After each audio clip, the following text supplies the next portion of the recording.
ماں وہ یودھا ہے جو ہر محاذ میں اپنی اولاد کے ساتھ رہتی ہے، کبھی بھی اس کا ساتھ نہیں چھوڑتی ہے، خوشی ہو غمی ہو پریشانی ہو ہر حال میں اولاد کا ساتھ دیتی ہے، کبھی بھی پیچھے نہیں ہٹتی ہے۔ ایک ماں 4-5 بچوں کو پال لیتی ہے برتن مانج کر مزدوری کر کے، لیکن 4-5 اولاد یا 10 بچے بھی ہوں تو ایک ماں کو نہیں پال سکتے ہیں۔ کیسی کم بختی کا زمانہ ہے۔ سوچئے ذرا، ماں کی شفقت اور محبت کے بے شمار واقعات موجود ہیں کتابوں کے اندر، آپ دیکھیے، سیر کی کتابوں میں دیکھیے، احادیث کے اندر دیکھیے، بے شمار واقعات مل جائیں گے۔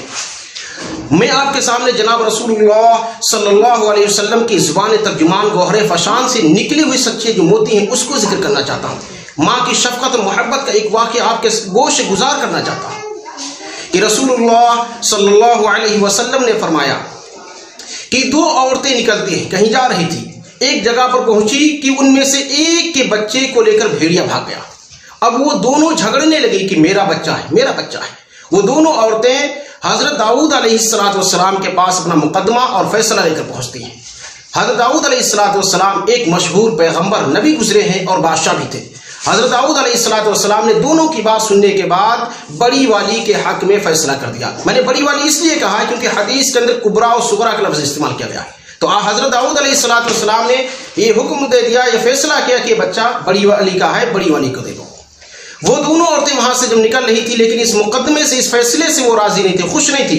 حضرت سلیمان علیہ السلام سے ملاقات ہو گئی، ان کے سامنے اپنا قضیہ رکھا، مقدمہ رکھا۔ حضرت سلیمان علیہ السلام نے دونوں کی بات سنی اور کہا یہ بچہ تمہارا ہی ہے۔ دونوں نے دعویٰ کیا کہ میرا ہی ہے۔ حضرت سلیمان علیہ السلام نے ایک چھری منگائی اور چھری منگانے کے بعد کہا کہ دیکھو میں آخری بار پوچھتا ہوں، بچہ تمہارا دونوں کا ہے؟ کہا جی۔ کہا تو ٹھیک ہے، میں اس بچے کے 20 سے 2 ٹکڑے کر دیتا ہوں، ایک بچہ تم کو ایک ٹکڑا تم کو دے دیتا ہوں اور ایک ٹکڑا تم کو دے دیتا ہوں۔ یہ دیکھ کر چھوٹی والی طرف گئی اور وہ اشکبار ہو گئی، کہنے لگی اے اللہ کے بندے رحم کر اور اس بچے کو نہ کاٹ، یہ بچہ بڑی کا ہے، اسی کو دے دے، مجھے نہیں چاہیے۔